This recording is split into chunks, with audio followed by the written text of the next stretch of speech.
take a look at these two pieces. Now, pick one to destroy. Yeah.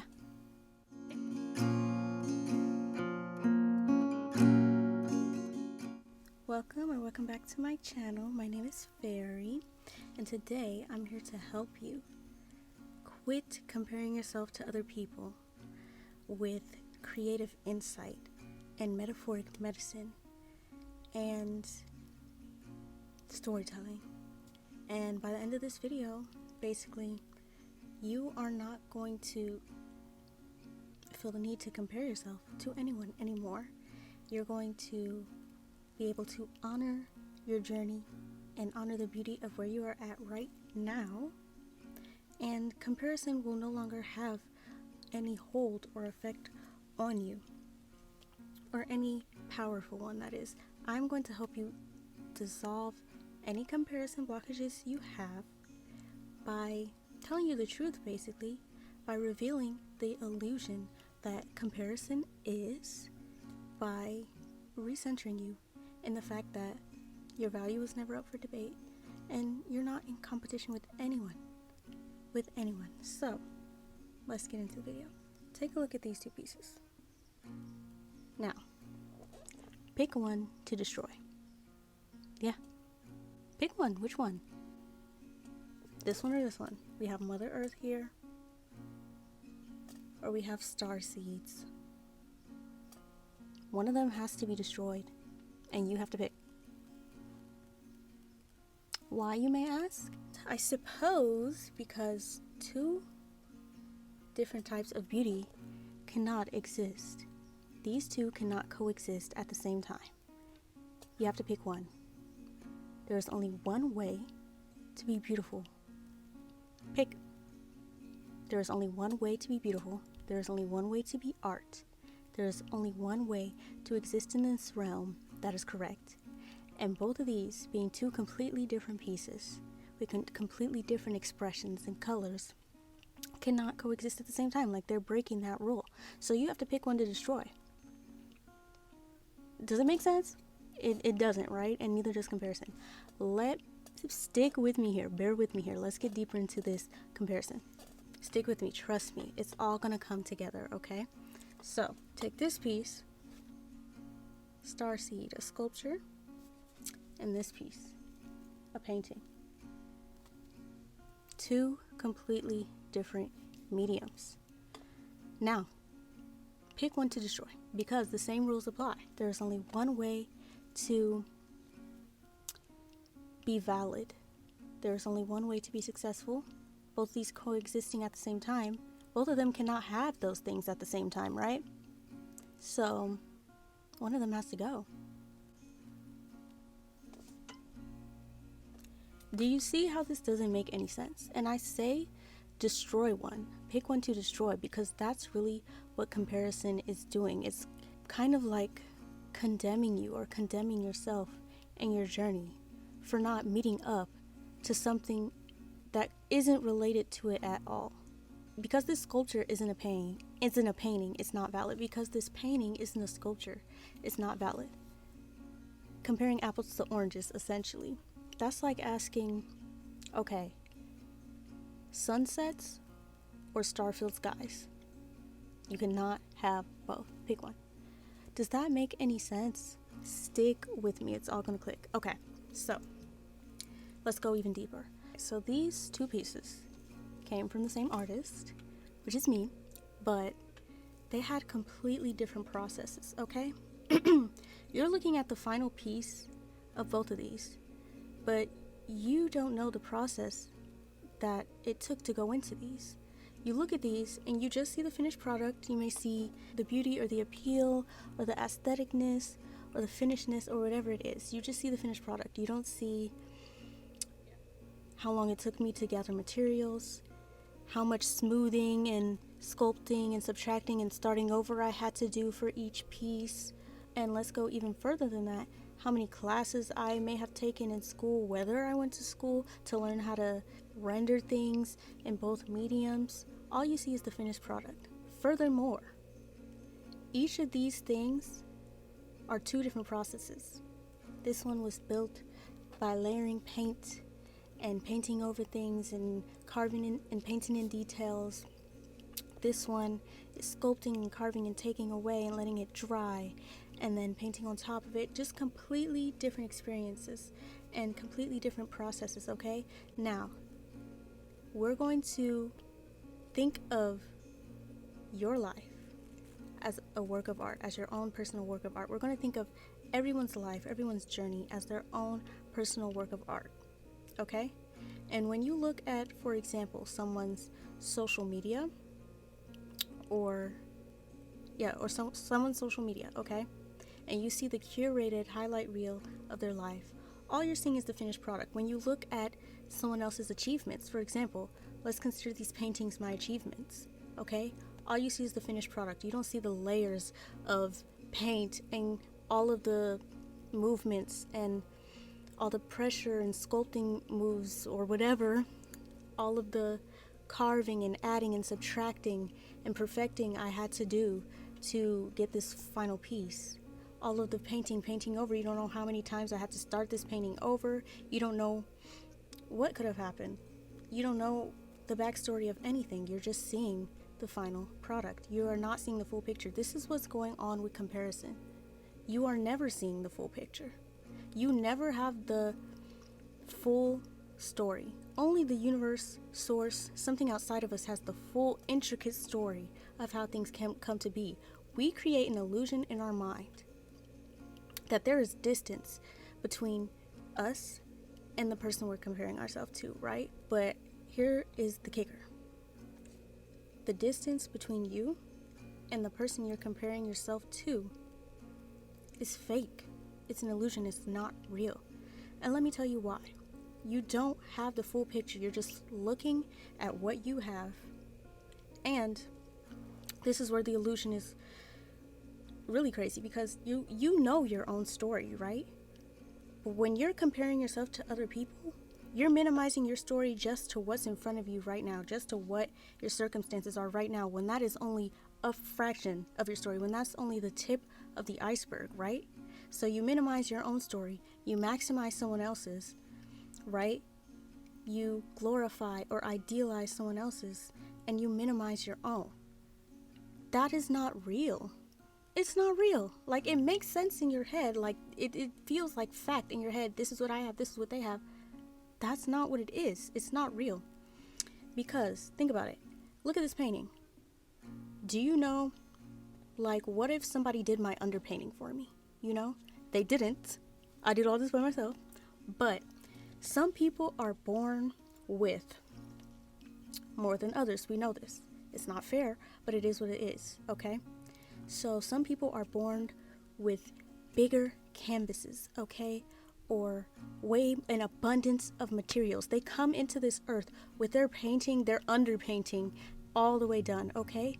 Some of us, I am one of those people, have to make things from scratch. Had to go resource things and find things that others were born with, okay? Some of us had to harvest raw clay from the ground, and that is beautiful. But others were given the chunk of refined, already set up clay. Some people were born with an abundance of materials and things in front of them, and some of us had to go find them. Some of us had to create them for ourselves. Does that mean we're behind? No. Let me tell you why. So, different starting points, okay? Different head starts, people starting at different places, okay? Don't dishonor your story. None of us were given nothing. Some people were given more, absolutely. And that is frustrating. But none of us were given nothing. Do not disregard what you were given because you're looking around at what everybody else has, because that's what's stopping you. The actual issue is not how far ahead someone else is, how much someone else has. It's the fact that you're not looking at what's in front of you. So you may be looking, let's say you look to your right, you look at your peers, and they have this big, huge, large, grand painting right in front of them, and it creates a sense of panic in you, and you're trying to figure out how to create that for yourself, let's say. And you start trying to look for how to get a canvas that big, how to get those same colors, you know what I'm saying? Whole time, the universe placed a mound of clay in front of you. What if you're not supposed to be a painter? What if you're supposed to be a ceramic artist or a or a sculptor or a designer or a writer. You know what I'm saying? Like, you could solve the issue of comparison, of feeling like you're lacking, simply by looking in front of you at the materials you already have, because none of us were giving nothing. I promise you that. Honor your story. If you had to harvest your own materials, if you had to create your own tools, like woodwork, like, carve your own tools, forge your own tools from scratch while other people were born with it, why are you comparing yourself to other people? That is a strength. That is an accomplishment right there. The tools and resources that you created for yourself are a work of art in themselves, okay? So you may look, I don't know, to your right and see someone with this giant grand painting, and you look in front of you and all you see is a mound of clay. That's a work of art in itself, because you had to harvest that clay yourself. You had to go resource it yourself. You can, and I think that's just as beautiful as the painting to the right of you, okay? Are you with me? Is this making sense? Okay, let's keep going deeper. Right.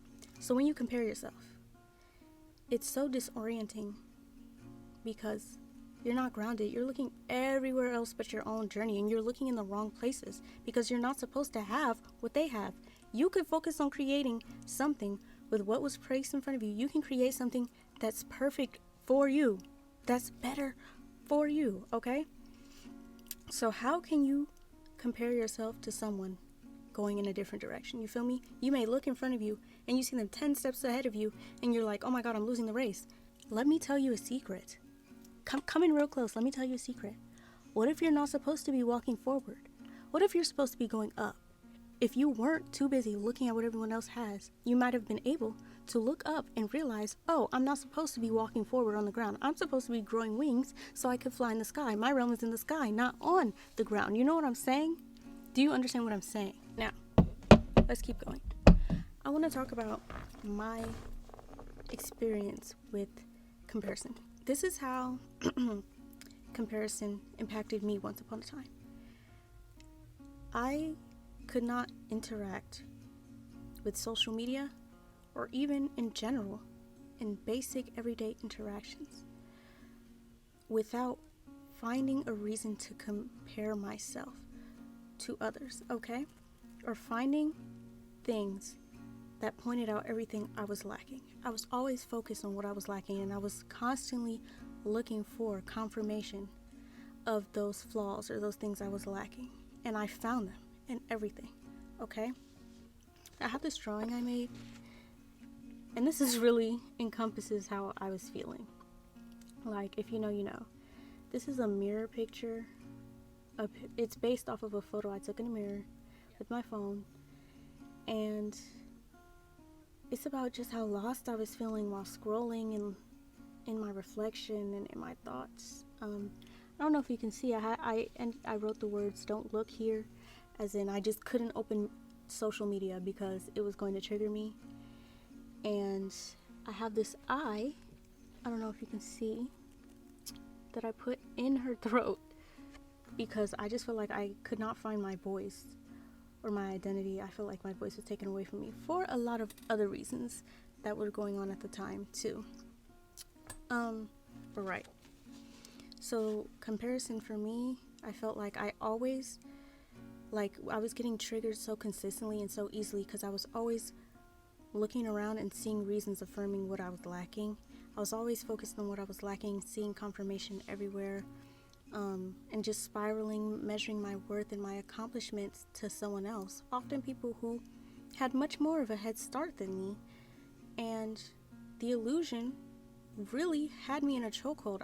It had me really convinced that I was inferior than others, that I was inadequate, that I was underachieved, and really that it was going to stay that way, that I was always going to be behind, that I wasn't going to ever catch up in the race. Now, if you continue comparing yourself to other people, know you will never catch up to them because you're going the wrong way. So, yeah. When I realized that, it really freed me, but it took me a long time. So, here, I just gave it all to you right now, and comparison, its hold on you can be released right now because it's not real. You are exactly where you're supposed to be, okay? You have done enough, you have suffered enough, you have fought enough, you have worked enough.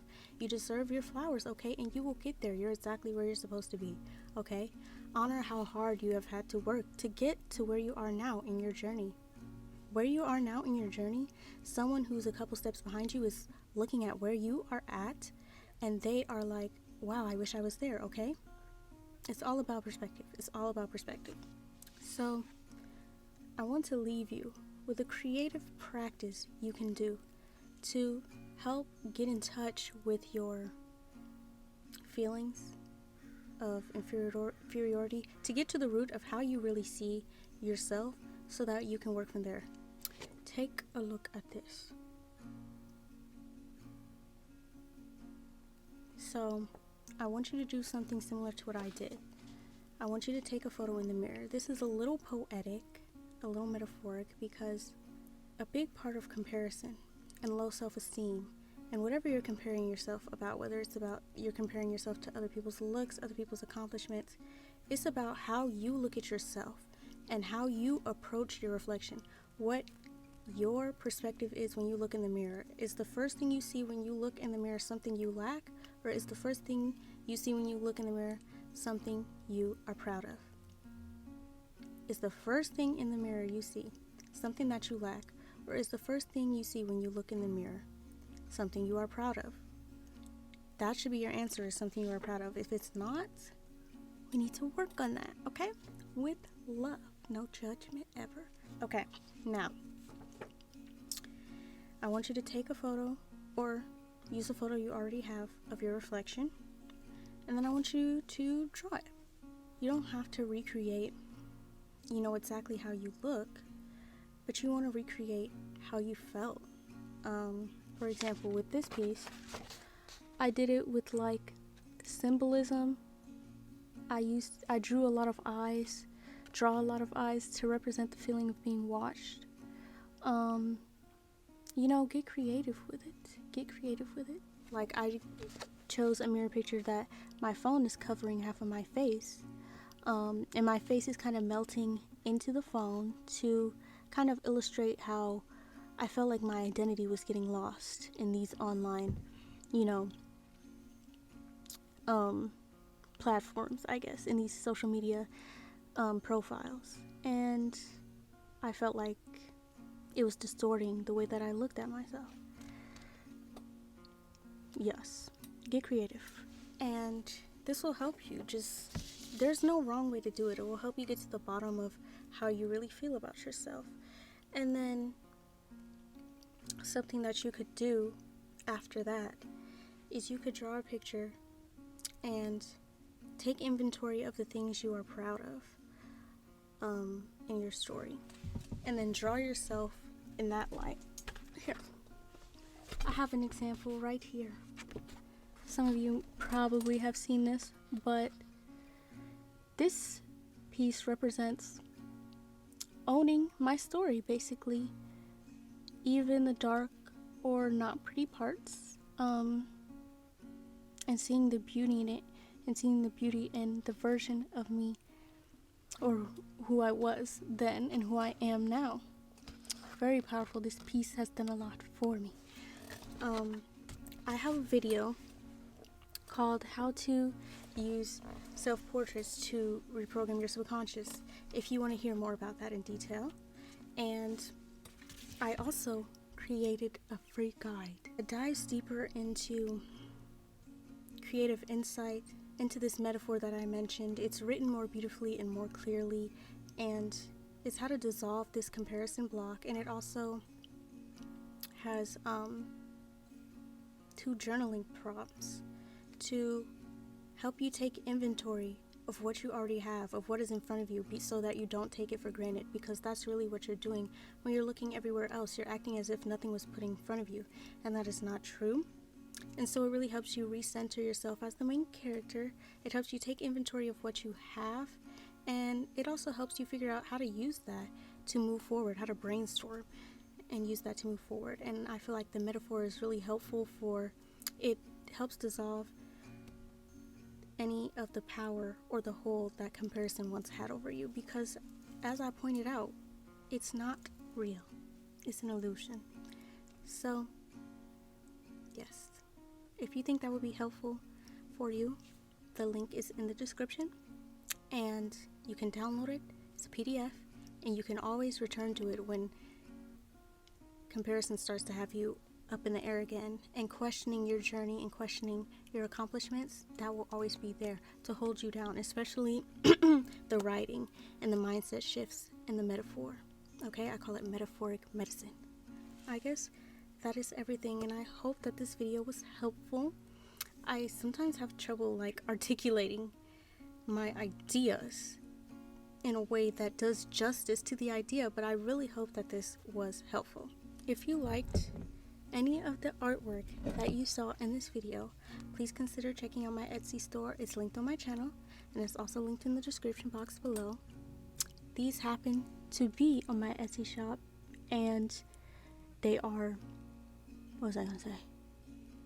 Oh, they're incense. They're stick incense holders, and yes, some of these are available on my Etsy shop if anyone is interested. And also my free guide for crushing comparison. It's great for the readers out there who really absorb information through reading, and for those who love to journal and write, it's great for you, and it's free. All you have to do is click the link in my description. Right, I think that is everything. Thank you so much for watching this video. I truly hope it was helpful, and I hope it brought you some relief, because your worth was never up for question. Like, you have done enough. What is in front of you is enough. Your accomplishments are enough. You have done enough. And if no one has told you yet, I am proud of you. I am proud of you. As many people as there are in this world, I don't know, I think it's 8 billion. That's how many ways there are to be successful. Okay? Be kind to yourself. The world is mean enough. We don't need any more meanness. So be nice. Thank you so much for watching. Again, I hope this was helpful. And yes, you are enough. And that's it. No ifs, ands, or buts. You've done enough. Where you are at is more than enough. Okay? You are not behind. Alright. These two pieces are not competing. They are just being, both beautiful in their own essence, at the same time, in different spaces, and it's fine.